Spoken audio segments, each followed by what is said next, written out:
Come, let us reason together, says the Lord in Isaiah.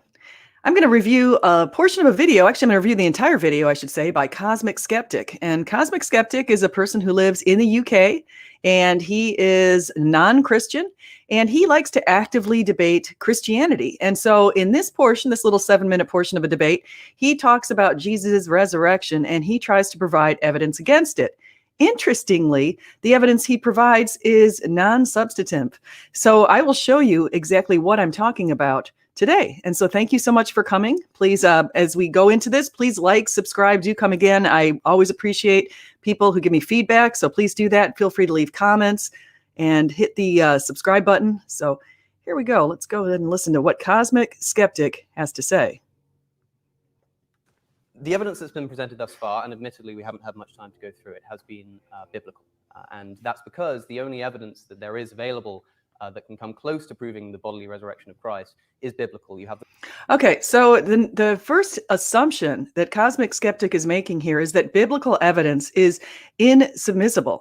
And I'm assuming this assumption because he's claiming that it's biblical. This is the only evidence of the bodily resurrection of Jesus. However, it is not the only evidence that we have of the bodily resurrection of Jesus. The early church fathers, many quotations that they have in their books, have also provided evidence of the bodily resurrection of Jesus, and we have numerous examples of that. We also have examples of hostile secular sources. When you take the hostile sources and you put them together, you can see evidence of Jesus. And so I'm going to go ahead and name some of the evidence. I'm going to read to you some passages from the hostile ancient sources. And if you ask for what the best explanation is of those particular examples that I cite for you, you're going to find that it's Jesus. So here's what Josephus, who was born in the year 37, which is 4 years after Jesus was crucified.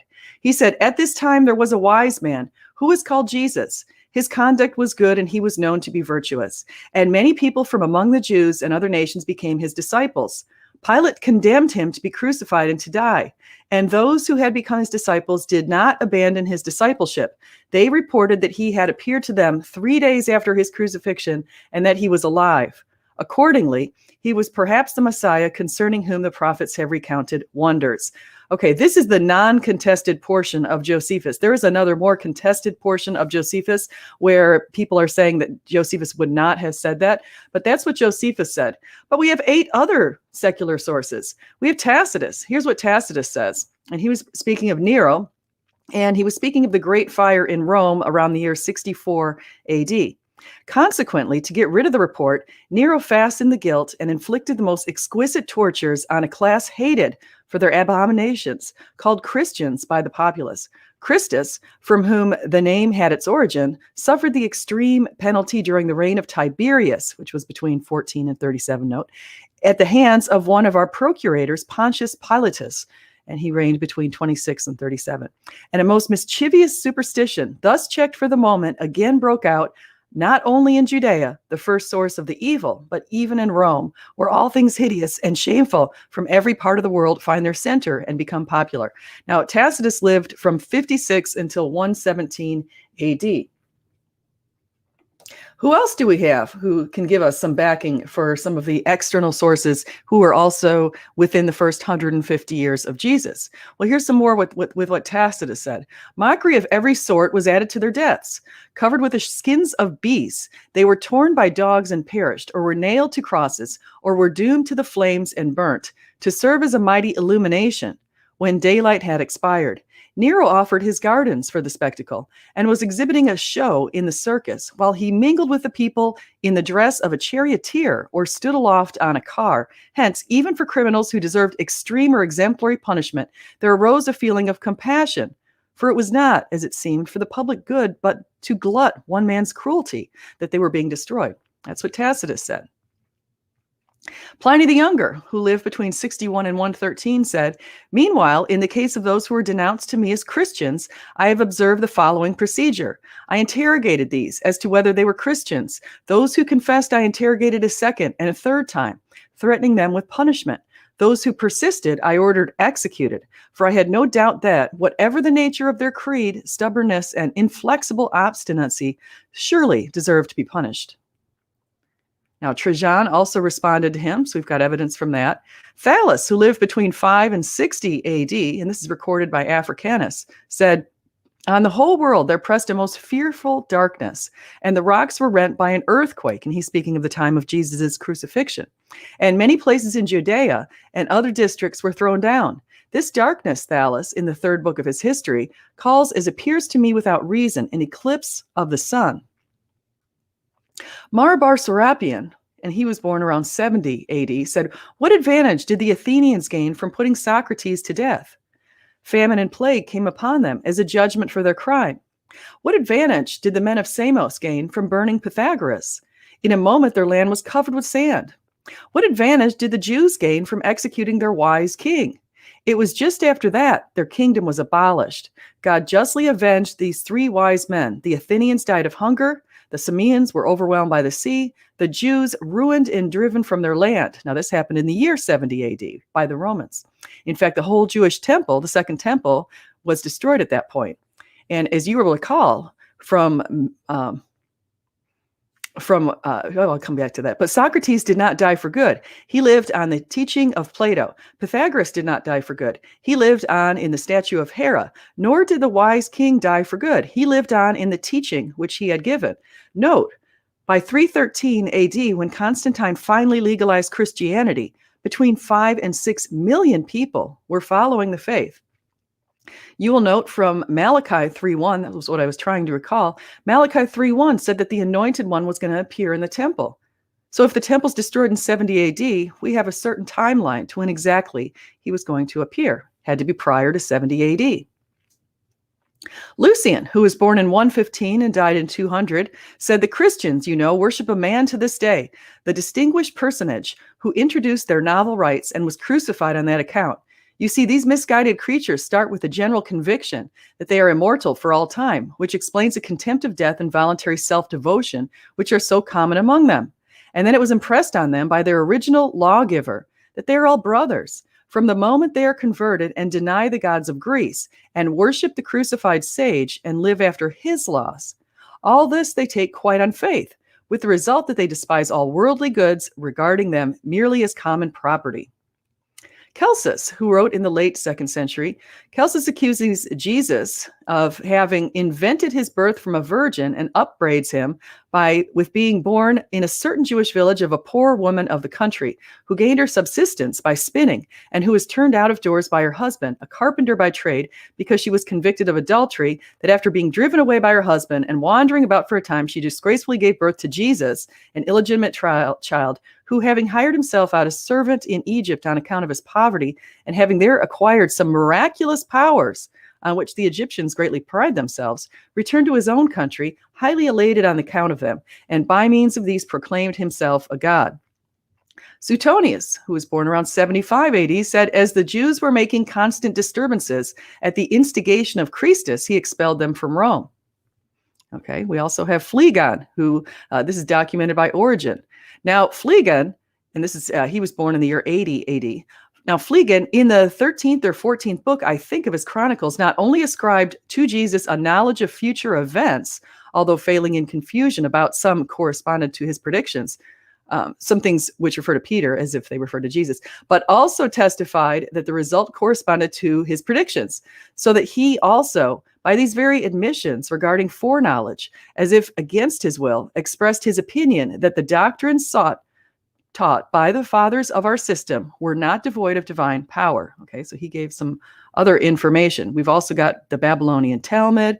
We've got some other things out there. And then, of course, we have ancient Christian support. Here's what Clement of Rome, who was born in 35 and lived till 99, said. Let us fear the Lord Jesus Christ, whose blood was given for us. Let us reverence our rulers. Let us honor our elders. Let us instruct our young men in the lesson of the fear of God. Let us guide our women toward that which is good. That's in 1 Clement 21:6. Let us understand, dearly beloved, how the Master continually showeth unto us the resurrection that shall be hereafter, whereof he made the Lord Jesus Christ the first fruit, when he raised him from the dead. Let us behold, dearly beloved, the resurrection which happeneth at its proper season. Now, please note that. That is very clear and against exactly what the young man has indicated. Irenaeus is also an early church father who mentions Polycarp and how he studied under John. We have archaeological ancient support. For example, the NCE 156 is an inscription written in Greek and dated to the second half of the 2nd century. The inscription reads, "To my bath, the brothers of the bridal chamber carry the torches in our halls. They hunger for the banquets, even while praising the Father and glorifying the Son. There is only spring and source of truth." The Manos graffiti near Palatine Hill in Rome dates to around 200 AD. On this graffiti, a pagan wrote that Manos worships his god. The goddess pictured is a man with the head of a horse on a cross. At a house in modern Syria, around 232 AD, a wall painting of a godly shepherd and a sheep calls attention to Jesus' references to himself as the good shepherd. And so we have this extra biblical information, but we also have biblical sources that give us a lot of support. Now, you can try to discount those, the sources from, for example, Matthew and John, who are disciples of Jesus, and that was confirmed by the early church fathers many times over. We also have Mark and Luke. Mark was an associate of Peter, and Luke was an associate of Paul. Luke traveled with Paul starting in Acts 16 and referred to himself starting in the first person. But I digress. Let's listen to more of what Alex O'Connor has to say. The Gospels and you have the epistles. There are references, it seems, in some historical documents, such as the writings of Josephus, the first century Jewish historian. However, the historical consensus is very plainly that this was a forgery by later Christian writers.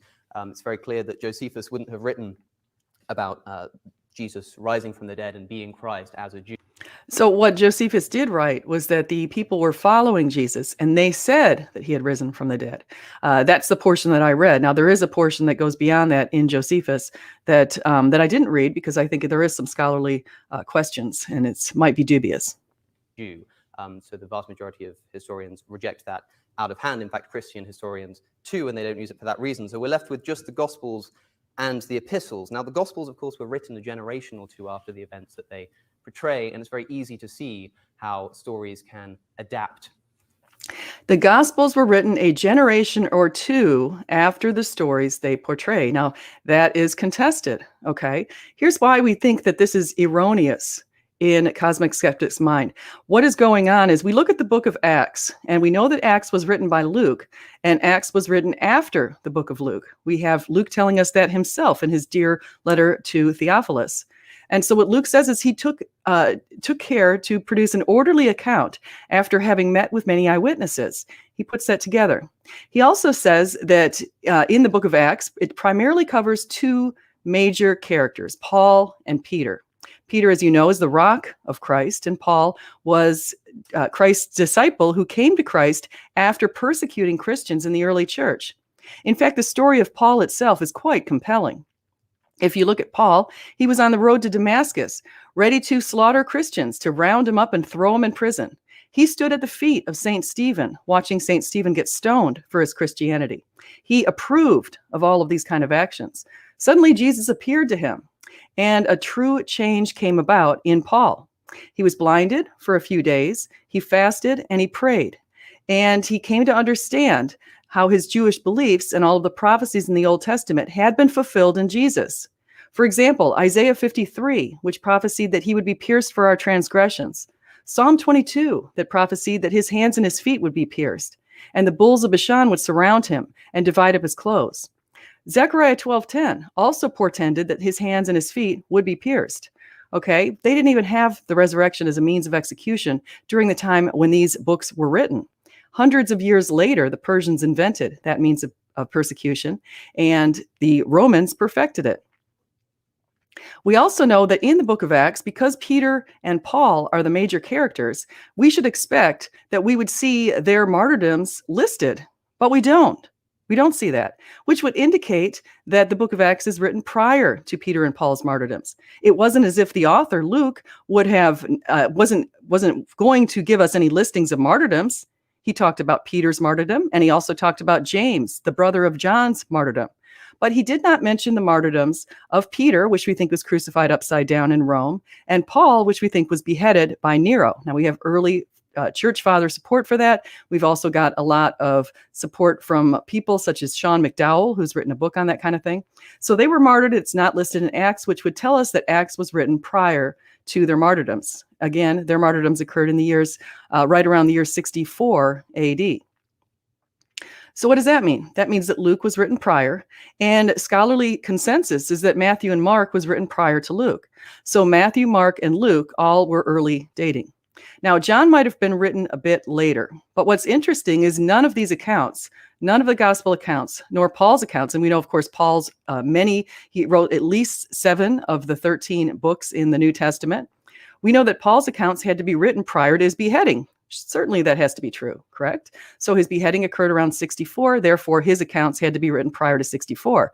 Now, Jesus was crucified, we estimate, in the year 33 AD, April 3rd of 33 AD.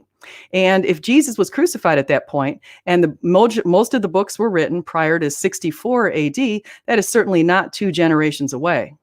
I don't know what sort of generations he's figuring here, but that is certainly not 2 generations away.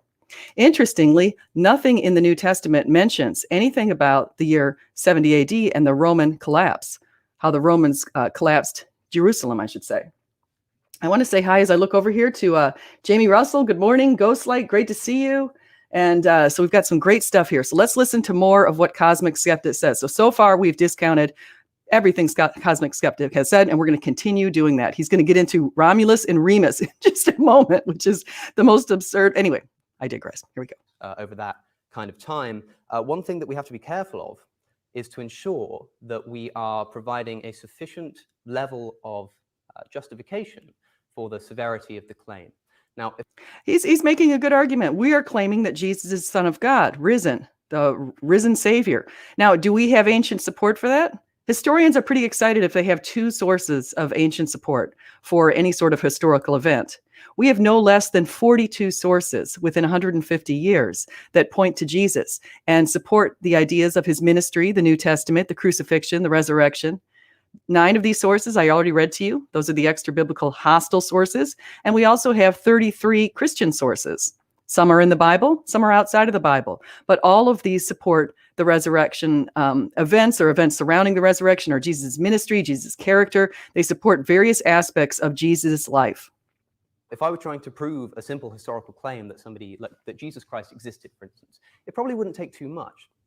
It would take as much as trying to prove that Socrates existed or that Julius Caesar existed. Yeah, and I actually saw a person called Tim O'Neill, who's an atheist on Twitter, who's actually kind of a hostile person, but he goes out and he argues against atheists all the times on Jesus' historicity. And in fact, I just saw a recent tweet from him where he indicated that, hey, wait a second, Josephus, Jesus has to be historically evident because Josephus gives us information that Jesus is historically evident. Not just in the passage I read to you, but Josephus refers to Jesus' half-brother James. And he talks about how James was killed in the Jewish temple.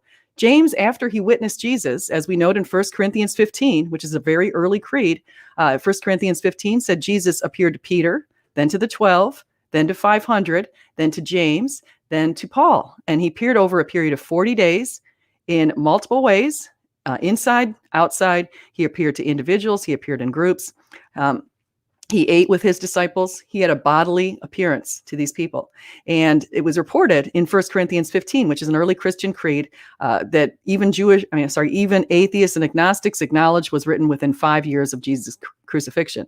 Now, Josephus said that James was martyred. And so we also have that James tried to stop Jesus' ministry. Very embarrassing testimony in the Gospels is that James and other brothers tried to stop Jesus' ministry. They thought he'd gone crazy. And so suddenly, what turned them around? Well, we have it all spelled out for us. We have it spelled out in the 1 Corinthians 15, and we also have it spelled out in the book of James. James actually wrote one of the books in the New Testament. Imagine, here's a guy who has complete knowledge of whether or not Jesus was without sin. Same with his brother Jude, who also wrote a book in the New Testament. Those two both worship Christ as the Christ. Now, what would change them? Why would one day they decide to try to stop his ministry and the next day they suddenly are completely behind it and willing to sacrifice their lives over it? Well, Jesus appeared to James. We're told that in 1 Corinthians 15. But we're not just talking about a normal historical claim. We're talking about something far more extraordinary than that. And I'd like to ask you what it would take to convince you, just as I've been asked what it would take to convince me. What would it take to convince you that somebody had risen from the dead? Now, I have to tell you how I came to Christianity, and actually how a lot of Christians come to Christianity isn't all of the information I just gave you. The information I just gave you is what supports Christianity from an external perspective. However, I've also got the internal perspective. I've got my own spiritual experiences and my own conversion. And I should say that I was a very weak Christian for years. I was actually looking at the ideas of progressive Christianity, thinking they were great. I was thinking that I wasn't sure if Jesus resurrected, and I didn't even spend any time looking into it, which was pretty lazy on my part. And then what happened, as I was thinking Eastern faiths were somewhat superior and everybody could get to heaven, and sort of I was looking at universalist notions. Then what happened is Jesus started making himself very obvious to me through dreams, visions, spiritual experiences. And I realized there's a lot more to this life than I knew. Okay. I didn't even have a full Bible in my house at that time. I had one of those silly little pocket Bibles that only has the New Testament and Psalms and Proverbs. And he started making himself very obvious. He appeared to me in a dream. He appeared to me in a vision, and a cross appeared to me also in a vision. And so there were a few different things that happened. I actually had audible correction from him too in 2016, embarrassingly enough. He audibly corrected me. I was alone in a hotel room thinking some things, and Jesus reasoned with me, which is why I opened this video of "Come, let us reason together." His voice of reason is very, very remarkable. It's something that I've talked to other Christians who said they audibly have heard from Jesus, and in every single one of the examples, it's always a correction. Jesus corrects people. He corrects those he loves, it says in the Bible. And so he corrected Hugh Ross, according to Hugh Ross in one of his books. He corrected a woman I've interviewed on my channel. She also received a correction. Actually, another woman that I know on Twitter had an experience where she was sitting in a church and she was feeling that she was going to sort of exercise some sort of vengeance on this horrific beast who had been sexually abusing her over years when she was a young child. And she was thinking of thoughts of revenge. And she heard the Lord tell her that it's his revenge to take. Okay, audibly, she heard those words. And so anyway, so people do get these messages every once in a while, and we have to adhere to them. I bless God for the messages that he's given me. Here we go. And I think that it takes more than what we are presented with this evening. The gospel accounts are, for a start, contradictory and filled with mythology, even in just the resurrection story. For instance, we can talk about the empty tomb. How many women discovered the empty tomb? I've reconciled this, and it's really interesting because at no point in the Gospels does it ever say that only one woman showed up or only two women showed up. Instead, the authors just mention the women that they feel are key to the story. Just like if you say Tom Brady won the football game, Tom Brady is a great player on a football team, and maybe he's the only one you might mention when really the whole team played and the whole team won. You might not mention any other player, or maybe you only mention a couple or other players.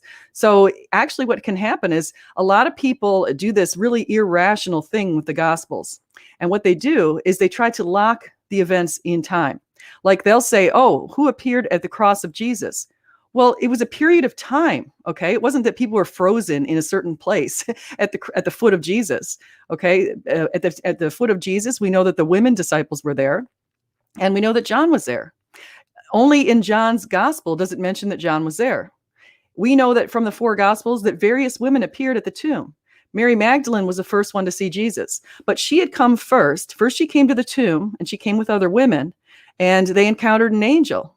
And there could have been two angels. It never says there was only one angel, because one account has two angels, one account has an angel. But this angel told them that he is not here, he is risen. Okay, so they ran scared. Then they came back. Okay, first they told Peter and John, they told the other disciples, then they came back to the tomb. At that point, Mary Magdalene encountered the risen Jesus. And then the risen Jesus also appeared to some women on the road. Okay, then the risen Jesus appeared to Peter. And we know that from Luke 24 on the road to Emmaus. So here we go. And so we have these various appearances over time. The Gospel of John says it was one, Matthew 2, Mark 3, and Luke even more than that. Now, this may seem a complete irrelevancy, and of course it doesn't affect the story in any significant manner. However, remember what we're talking about here. We're talking about the inspired word of God reporting on what is the single most important event in human history, if true. And I think that internal consistency is the very least we could expect from the sources, which Just go back and double check it for yourself. You'll never see the word only, okay? Key point. we're relying upon to provide us with evidence for that occurrence. There are also other instances that makes us that should make us skeptical that these are historical documents, such as the fact that it's only in the book of Matthew that there is presented the idea that there was a great earthquake and that angels moved the stone away from the tomb and allowed. Okay, so yes, there was a great earthquake. And actually, we have geological support today in scholarly books. I've written on this at great length. We actually have support that there was an earthquake in the year 33 from a whole bunch of different scholars. Okay, you can go find that in academic secular texts today. And what they did is they look at seismites in the Dead Sea Basin, and they realized that there was a lot of seismite activity in the year 33, right around the place where Jesus was crucified in Jerusalem. And so that's something that's pretty important for you to note. An earthquake did occur. We also have people, as I mentioned before, in those secular texts who also confirm that an earthquake occurred. Now, it's not unusual for earthquakes to occur in that part of the world. It's not unusual for earthquakes to occur today, but we do have support of that. Now, Matthew is the only one who does report that some saints rose from the grave and walked around and people witnessed them. That's true. That's true. And some scholars like Mike Licona discount that whole account. However, I don't discount that account. And I don't say that just because we have only one person reporting it, it means it didn't happen. We don't have anyone reporting against it. We don't have any early skeptical people within the first couple of centuries saying this did not occur, right? We don't have that. We just have somebody saying it did occur. So we go. Jesus to rise from the dead. You would have thought that the other gospel writers would have at least noticed that. And if they did, probably would have included it in their narratives, but that's an argument from silence, and that's a fallacy. They didn't. Elsewhere in the Gospels, you've got contradictions, not just related to the resurrection story. For instance, the story of Lazarus, who in the book of John is raised to prove that Christ is who he says he was, and yet in the book of Luke, the same Lazarus first is revealed to be in fact a fictional character because he appears first in a parable, and secondly, See, this is actually unfortunate that Cosmic Skeptic has made this assertion. It's clear that he's not read the Gospels and he doesn't even understand. The name Lazarus could actually be shared by different people. Did you ever conceive of that? And actually, one of the things that Peter Williams has found out is he went through all the Gospels and he went through the old books and the New Testament, and he realized that they looked at the presence of all of the names that are given. And a couple of things he realized. He noticed that a lot of minor characters are named in the New Testament. And one of the reasons why he points out that this is important is because as we age, a lot of us are able to recall stories from our childhood. But after a while, we're unable to probably recall some of the minor characters in the events of our past because we just don't remember them. They aren't key. They aren't really that important to us. However, one of the reasons that points to earlier dating of the New Testament from Peter Williams' perspective is the fact that these minor characters who would have been forgotten over the years are named. And that's what's different from the Gnostics. A lot of the Gnostics only mention the key characters and the minor characters aren't named. The other thing that Peter Williams noticed was that the names corresponded to the frequency of popular names in those particular times. So he went back and looked at ancient texts outside of the Bible, and he realized, for example, the frequency of the name Simon, which was very common back then, is consistent with what the frequency is in the Bible as in ancient text at that time. And he looked at all of these names, Simon, Peter, John. He looked at a number of different names and he looked at the frequency, and it corresponded quite nicely. Let's get back to Lazarus. So he mentioned the parable of, I'm assuming this is the rich man and Lazarus. It's a parable, and the poor man in that particular parable is the only one who's named. So I think that's kind of interesting in the parable. So the rich man and the poor man, the rich man has a wonderful life. The poor man is constantly begging. And what happens is they die, and the poor man, Lazarus, ends up in heaven, and the rich man ends up in hell. And the rich man says, wait a second, why am I here? Why am I in hell? And he's told that you didn't believe in Moses and the prophets. And the rich man says, oh my gosh, it's very hot here. Can you please go warn my brothers? I need my brothers to know. And he's told, if your brothers don't believe what Moses and the prophets said, they're not going to believe that a man was raised from the dead. That's a parable using the name Lazarus. It's not the same Lazarus that Jesus raised from the dead. This is an entirely different account. There's Lazarus, the brother of Mary and Martha, and that particular Lazarus was raised from the dead by Jesus. In fact, it was because Jesus raised him from the dead that a lot of the Jewish people were angry against Jesus. They realized that some of their power could be usurped. So here we go. It is asked if Lazarus can be raised. Jesus says, no, he shouldn't be, because if they're not going to listen to Abraham and the prophets, then they're not going to be persuaded by that either. And that Okay, so he's correct. That is the rich man and Lazarus parable. Again, the name Lazarus happens to be used a couple of times to refer to different people. is just a blatant contradiction. So again, I stress these are small contradictions, but the claim is so large that we should expect at the very least historical accuracy. Another thing that should give us cause for concern with the Gospels and the Epistles, but I'll start with the Gospels, is what appears to be instances of mythology. And one of the hallmarks of mythology is what some people have called plagiarism in quite a derogatory manner, but I don't think so. It's the same as any myth. Travels throughout time. You see different incarnations. For instance, I'll take an example that was given by Dr. Richard Carrier, who I know that Jonathan has debated. Richard Carrier is a Jesus mythicist who gives Jesus a very small probability of even being an historical figure, which is pretty ridiculous given the fact that all of history pretty much revolves around Jesus. So much has changed in the Western world because of Jesus. Hospitals are opened up to people beyond just the rich. We have people being educated, males and females getting educated. We have people caring for the poor in many cases and doing it in the name of Jesus. We have a lot of universities founded because of Jesus. Jesus is the most influential person who ever walked the earth. And to think that he came from the obscure little place in the ancient Near East 2,000 years ago, and he continues to motivate and influence billions of people today, speaks to his divinity. It's Cosmic Skeptic and people like him who actually give me evidence of Jesus' existence, because you would not spend your life talking out against something that you really didn't believe existed, okay, or didn't believe is divine. Why would Cosmic Skeptic and other atheist activists devote their lives to trying to rebel against Jesus if Jesus didn't even exist? Why would they spend their time doing it? It's the apathetic atheist that actually gives us less evidence of Jesus than the active atheists. The active atheists only show us that a spiritual battle indeed is occurring. So here we go. On my friend Justin Briley's show at least once.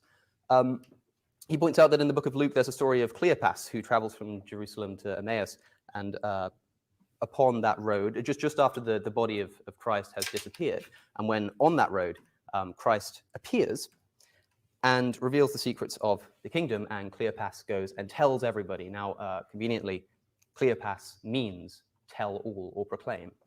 So let's talk about that story, because I happen to love that story. So we also know that on that Sunday, when Jesus resurrected, he appeared to a number of people, but among those people, he appeared to Cleopas and another disciple, and they immediately did not recognize him. And they lamented what had happened in Jerusalem, and they spoke of Jesus, and he opened their eyes to the truth. He opened their eyes to the prophecies. There's about 330 prophecies in the Old Testament that point to Jesus. Prophecies such as Daniel 9 on when he's going to come. Prophecies such as Zechariah 9:9 on how he would be presented on a donkey. He came into Jerusalem riding on a donkey on Monday of the Passion Week and presented himself as the Paschal Lamb. It happens to be that Monday of the Passion Week, the week of the Passover, is also the same time when the Jewish people select the lamb that they're going to sacrifice. And Friday of the Passion Week, Jesus was crucified for our sins and for our salvation. It also occurs that Friday of the Passion Week was the time when the Paschal lamb, the Passover lambs, are sacrificed. And of course, we know the rest of the story. But he's going to make an absurd comparison here. So let's continue. Now compare that to the earlier Roman story of Proculus traveling from Rome, traveling to Rome, after Romulus's body had vanished. Romulus appears to Proculus and reveals the secrets of the empire, and Proculus then goes and proclaims that too. And of course, Proculus also means proclaim. And the similarities between these stories are too many to be mere coincidence. They travel on a road that is precisely 14 miles long. They're both traveling from a mountain to a valley, and so on and so on. This is so absurd that I have to explain this a little bit, because you guys are going to think, now we know that they were on the road to Emmaus. Proculus, as he just mentioned, was on the road to Rome. Just because the roads are 14 miles long, that's just silly. It's saying like, okay, let's look back at the story of Romulus and Remus. We know that that occurred, supposedly, that occurred in the 8th century, in the 8th century BC. Okay, so it occurred around 753 BC, according to Livy, who wrote, guess when? In 59 BC. So Livy wrote years and years after this event, tried to make up a mythical legend of Remus and Romulus, said they were twins, they were sons, and they were twin sons of this god Mars, who's the god of war. These twin sons, I guess you could take the same thing if you use the logic of Cosmic Skeptic here, and you could apply it to Cain and Abel. So Romulus ended up killing Remus. Oh my gosh, Cain killed Abel. That must mean that Cain and Abel is a direct imitator of Romulus and Remus. Now that's absurd. Okay, that's absurd. I could look at other characteristics of anyone's life or of any of these mythical legends' lives, and I could compare them and draw comparisons to something going on today. I could say that, hey, wait a second, there was a U.S. president who was murdered, and he was speaking out for human rights. Am I talking about Abraham Lincoln, or am I talking about John F. Kennedy? These kind of comparisons are just downright silly, okay? So Romulus and Remus is a comparison that is known as a mythical legend, written hundreds of years after its supposed occurrence. It's speaking to the formation of Rome. The naming of Rome is Rome from Romulus, because Romulus was the one who won the battle with Remus. This is just a silly comparison on the road to Emmaus. Now, on the road to Emmaus, as we know, the disciples' eyes were opened, and other disciples' eyes were opened later. So we go. It's very clear that the story is borrowed. Now, does this mean that there's no historical accuracy in the Gospels? I have to say, Stephen Steen, I'm looking at the chat and I see a comment. Houston has highways. Detroit has highways. Therefore, they are the same city. Yeah, exactly. That's the kind of logic I'm seeing here. It's when I listened to this video last night, I almost fall off my chair. I was like, what? This is crazy. Of course not. What it means is that the Gospels are riddled with myth, and it's not an easy task to discern what is history and what is not. And if the only evidence that we really have for a bodily resurrection comes from within these texts, then we should be incredibly skeptical before we try to... Now, I already read, you guys, if you're just joining now, at the very beginning of this video, I read some of the secular evidence we have that supports accounts in the New Testament. And I also read a person like Clement of Rome who supports the resurrection, who was born in the year 35. And so there's plenty of people in the ancient world and plenty of early church fathers who do a lot of quotations who print a lot of quotations from the Bible. And we have that support too that's also outside of the Bible. And so we have people like Irenaeus and Eusebius and Polycarp and Justin Martyr. We have plenty of people in our ancient history who support accounts of the bodily resurrection of Jesus. But if you're not willing to look at it, and if you're going to make a claim that it's only in the Bible and we can't find any other information, that's just absurd. Accept it. Now, again, consider the level of the claim here. Allow me to elucidate with an example. If I were to claim to you that Alfred Hitchcock had risen from the dead, what would it take to convince you? If you saw a similar presentation with the same kinds of historical facts that have just been presented and the same kind of appeals to scripture, but the claim was, instead of Jesus rising from the dead, Alfred Hitchcock, would any of you be convinced? I certainly wouldn't be. Now, imagine I say that I have a set of texts that are not internally coherent. They're not confirmed by any other historical data, and elsewhere within these sources, there's myth and allegory, and we can't... Okay, so he's saying that these texts are not supported anywhere else, but of course, as I mentioned before, we've got tons of quotations from the Bible inside of early church fathers' texts. We also can't just say we should look at only secular sources who did not believe in Jesus, because a lot of times if you're given the information in ancient history, you come to follow Christ. A lot of people converted to Christ. In fact, one of the reasons why lots of people converted to Christ in the ancient world, and why by 313, between 5 and 6 million people were following Jesus, is because of all of the miracles that he had performed. Aside from the many miracles during his life, like walking on water and turning water into wine, we have miracles after his life that the early disciples were performing. We know Peter was able to give somebody the ability to walk. Paul was able to give somebody blindness because the man was spiritually blind. Peter and Paul performed many miracles, and many people came to Christ as a result of those miracles being performed. And you can read those accounts in the book of Acts. We also see some miracles today. Barbara Comiskey Snyder, really famous example of a person who had MS, who was confined to a wheelchair, whose lungs had pretty much collapsed, who was unable to walk or anything. Here's the words, "My child, get up and walk." That was in the early 80s. She no longer has MS. Today, she's married to a pastor, and she's still happy and healthy. So here we go. Can't really tell which is which. And it's these texts that have given me the evidence that Alfred Hitchcock rose from the dead. This certainly would not be enough for any intelligent person to accept, even just if the claim was not as extraordinary as somebody raising from the dead. But with the level of the claim, I think we should require a whole lot more than this.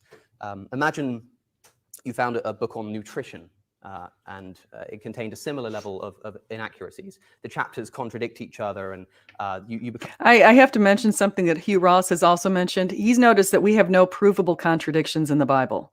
In fact, one of the contradictions that's supposed or that's alleged is Judas Iscariot's death. And we've got two different accounts of his death. In one account, he hangs himself. In another account, he falls head forward and his body sort of explodes. Now, in that account where his body sort of exploded, we can assume that after he hung himself, his body started to decompose and he fell eventually, his rope, whatever, however he fell, but somehow he fell head first into a field, okay? Or he fell down. You know, if you go back and you look at the ancient world and you look at even today, modern landscapes around that area of the world in the ancient Near East, you're going to see a lot of hills, a lot of cliffs. So there's all kinds of different potential ways to reconcile those accounts. However, the skeptic, calls themselves a skeptic, will take a very wooden literal interpretation and will refuse any of those possible reconciliations. And actually, anytime somebody does make these assumptions or these assertions of that there are contradictions, go back and take a look at exactly what they're saying and look at what their hidden assumptions are. One of the assumptions, they say, well, wait, when did Mary Magdalene see Jesus? When did Jesus appear to Mary Magdalene? They make a wooden assumption that Mary Magdalene only appeared once at the tomb. They don't make the assumption that she could possibly have gone back and forth a little bit. Okay, same with the other women. Become convinced that somehow the recipes may be allegorical in some areas and not in others. And then the book makes an outrageous claim like that you should cut fiber from your diet entirely. Would you trust that claim? Of course you wouldn't. And that's not just because the claim is so ridiculous. It's because you have evidence that the book is not trustworthy. Now, again, we're limited in time, and there's more to be discussed here in terms of the evidence that's been provided. But one thing I want to point out is that this is something of an irrelevancy, because there's still a whole lot more that needs to be done. The resurrection does not automatically prove divinity. This is not a point that I think is pressed enough. Yes, the resurrection actually does prove divinity. You cannot raise a person from the dead. Jesus, you can say, well, wait a second, what about Lazarus? So Jesus brought Lazarus back to life. He also brought a young girl back to life. We have those kind of situations. However, Lazarus and that young woman and others that he brought back to life did not claim to be the risen Christ. One of the ways I came back to Christianity is because I found myself sitting next to a pastor on a plane, and the pastor alerted me to C.S. Lewis. And what did C.S. Lewis say? He said, a man who is merely a man and said the sorts of things Jesus said would not be a great moral teacher. He would either be a lunatic on a level with a man who says he is a poached egg, or else he would be the devil of hell. You must make your choice. Either this man was and is the Son of God, or else a madman or something worse. You can shut him up for a fool. You can spit at him and kill him as a demon, or you can fall at his feet and call him Lord and God. But let us not come with any patronizing nonsense about his being a great human teacher. He has not left that open to us. He did not intend to. We have a lot of evidence of Jesus, and we have it all throughout the Bible. Now, the Bible, just in case you don't know, the Bible has 66 books. It's written over 1,500 years in 3 continents and in 3 languages by 40 or more authors. It has remarkable consistency. The Old Testament provides a pathway to Jesus in the New Testament. God chose a certain group of people, and he spent a number of years hammering the ideas into him of what was going on.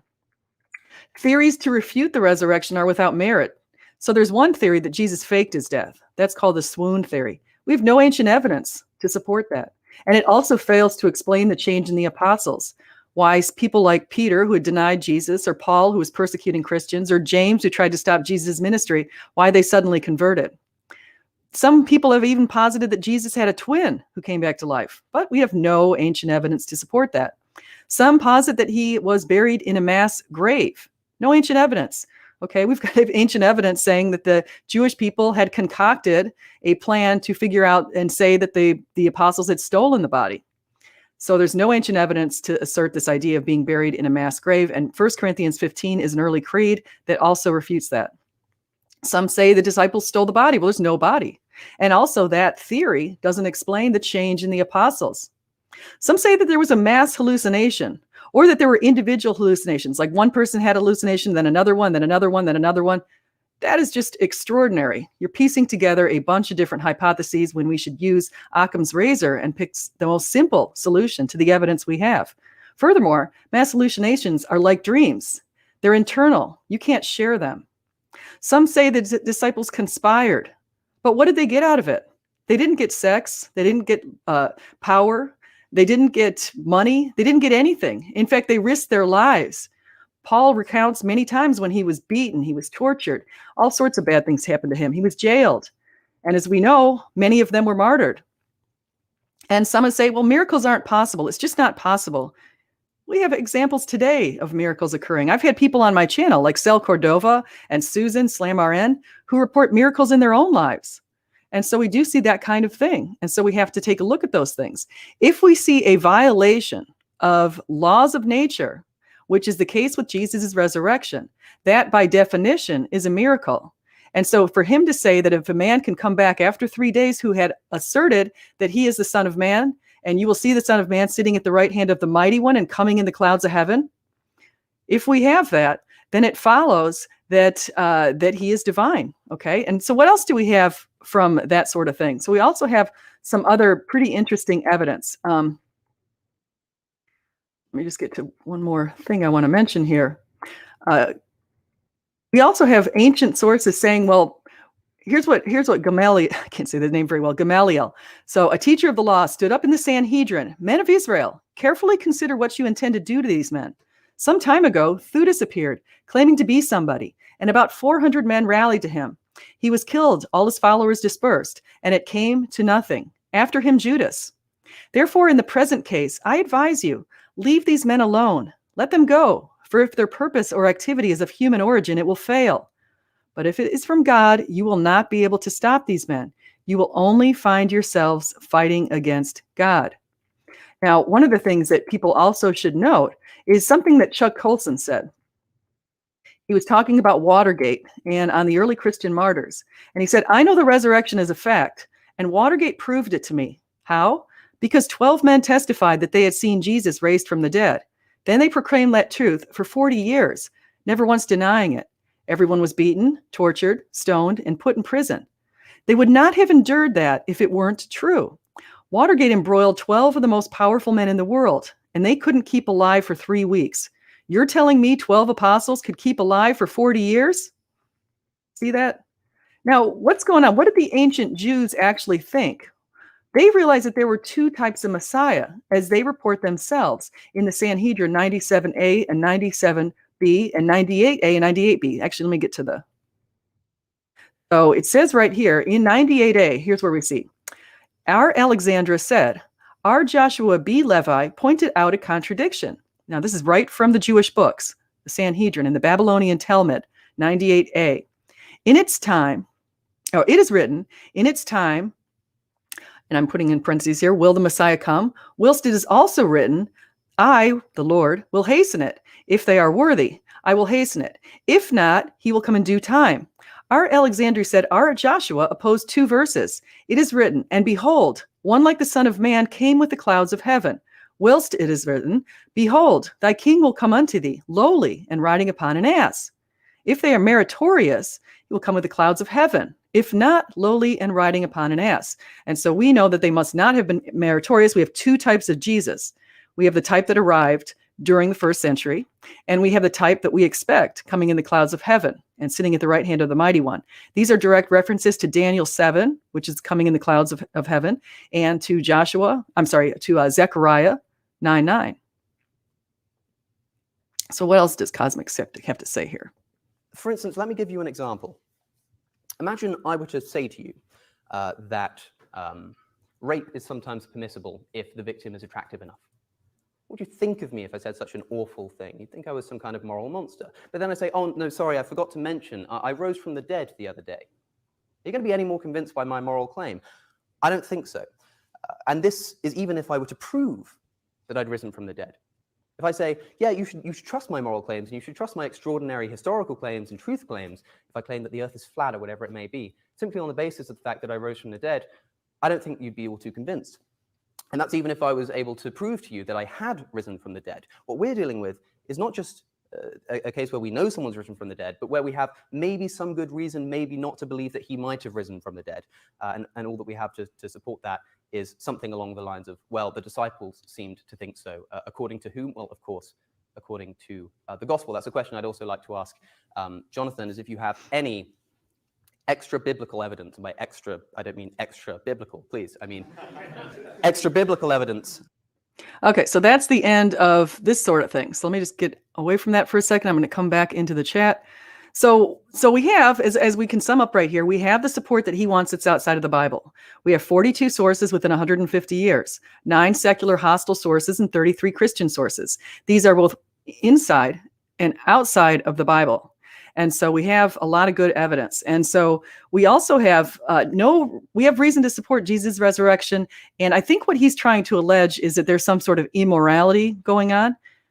Cosmic Skeptic is a vegetarian, and he actually has debated the morality of eating meat. And so, of course, he probably considers the people in the Bible to be immoral because they were all sacrificing and eating lambs and fish and all sorts of other meats. But that's how we're made, actually. We're made in the image of God, and we're the top of the totem pole, and we are given the right and dominion over all of these other plants and animals in this world. And so I'm coming over to the chat. I want to say hi to people who are in here. So I see Phil Housepie, Stephen Steen, Sean S. So you guys, welcome all to the chat. You guys, I hope you're having a great day today. I see Kay, the realist one. I see a number of other different people in here. Enigma Conjecture. So it's good to see you too. P Mars, nice to see you. And trying to get to 2D Max. So I'm just going back to the beginning here. So if you guys have any questions, thoughts, comments, anything that you wanted to add, I wanted to hope that you like and subscribe and do come again. I'm really excited to say at 3 o'clock on Monday, I'm going to have Lydia McGrew, Dr. Lydia McGrew, on my channel. And she just wrote a book, and I'm still kind of in the middle of the book. It's 500 pages, and I'm kind of getting through it. It takes a while to read a long book like that. But she wrote a book on the Gospel of John. And she makes the argument that the Gospel of John is written by John, the son of Zebedee. And she provides both internal and external evidence in support of that. In fact, she provides a number of quotes from early church leaders who support John, the son of Zebedee, and the Apostle John as the one who wrote the book of John. And so we're going to go through all of those quotes that she provides from the ancient past of people who supported John, the son of Zebedee. One of the things that we know about John, the son of Zebedee, that gives us some internal support for him as the author of the Gospel of John is the fact that he is the only one to report the miraculous catch of fish. He was on the boat when they caught 153 fish. One of the reasons he counts out the number of fish is John was a fisherman. And so we should expect that we would see more accounts of fishing in the book of John than we might see in other books where there were non-fishermen. Matthew was a tax collector. We have some ancient support for Matthew also as the tax collector apostle of Jesus. One of the things that uniquely is reported in the Gospel of Matthew is, of course, an incident about tax collecting. So this particular incident is when Jesus and Peter were interacting, and Jesus told Peter that he could find the coin, a required coin, the drachma, inside the mouth of a fish. So Peter, who was also a fisherman, friend of John, opened up a fish's mouth, and out came this drachma, and he and Jesus used that to pay taxes. Jesus was very clever also when people were talking to Jesus and they were asking him, whom should they worship, this sort of thing. He said he had them show him a coin, and on the coin there was the face of Caesar. And he said, give to Caesar what is Caesar, and give to God what is God. So he was essentially saying that you should follow your leadership, pay taxes, do that kind of stuff, be a good citizen, but also make sure that you give to God what is God. Now, if you look at the 10 commandments and you look at which commandments Jesus endorsed, Jesus fulfilled the Sabbath. Okay, so he fulfilled that particular idea. But one of the things that Jesus also pointed out is we're supposed to do 2 things. He summed up all the commandments in these 2 commandments. First one, love the Lord above all else, and love your neighbors as yourselves. A lot of times, a lot of us fall short of doing that. In fact, we all fall short of the glory of God. But we're told to do that, and that's one of the ways that we can think about being better people and trying to be closer to our standard of goodness and our standard of morality, which is Jesus Christ. One other evidence that I want to give for support for Christ is the moral argument for God. You want to look at the case of, do we have objective moral duties and values to do what's right, okay, to tell the truth, to be just, to be equitable. Do we have that? Well, sure. All humans have that. And if somebody tells you they're not, ask them if they're lying. Do they care about lying? Do people care if their kids lie? Of course you do. You don't want your kids to be liars. You don't want your kids to be thieves. You want your people to do what's right. Now, if we don't have an objective moral lawgiver, where did this moral law come from? We have evidence that we do have an objective moral lawgiver. If you haven't yet read Tom Holland's book, Dominion, pick that up. Tom is a historian, and he's a very notable one. And this book is huge. And what he did was he traced out the history of Christianity and how Christianity came about and how it completely changed and debunked a lot of the pagan beliefs. Pagans during Jesus' time were pretty awful morally. And we have evidence of that on some sort of ancient pottery and places like that, where we have evidence of just these images of people doing these pretty gross things. People in some ancient faiths would be busy sacrificing their children by burning them to death. Some were doing that, for example, in Canaan, when they burned these babies because they thought that they'd get better crops. We have evidence of people also putting women out, infants out on the streets because they didn't want to take care of them. They didn't value women as much as men in those ancient times. And so Tom Holland recounts that in great detail. We also have evidence that the early rise of things like hospitals, churches, schools, educational facilities that were open to both males, females, powerful, non-powerful, everyone, that came about because of Christianity. You know, the Chinese have been looking at why the United States is as successful as it has been over the past couple of centuries. And one of the reasons that they deducted was it's our Christianity, our founding values, our industriousness, and our beliefs that we're supposed to work hard. That's what it says in the Gospels, in the Bible. It says that in Psalms and Proverbs and a lot of different places. It also values this idea of investments. Okay, go look at the parable of the talents if you think that that's not the case. It also values everyone working who can work. Okay, so this is the idea that it's God isn't saying that one person's going to have power and the other ones aren't. He didn't endorse communism, okay, by any stretch. Early Christians willingly sometimes gave to the church, or they gave up their goods for the good of the greater community, but it wasn't something that was forced upon them. Okay, this idea of property rights, individual values, those are all straight from the Bible. Property rights you can see right in the Ten Commandments with do not covet your neighbor's goods. We're supposed to have property rights, and that's one of the things that the United States has that distinguishes us from some other places in the world, especially when places have been operating under more communistic philosophies. So anyway, so I want to say thank you to everybody who came in here today. Please do like and subscribe, and do come again. And just remember, whether you eat, drink, or whatever you do it all for the glory of God. Thank you so much. You guys have a wonderful day.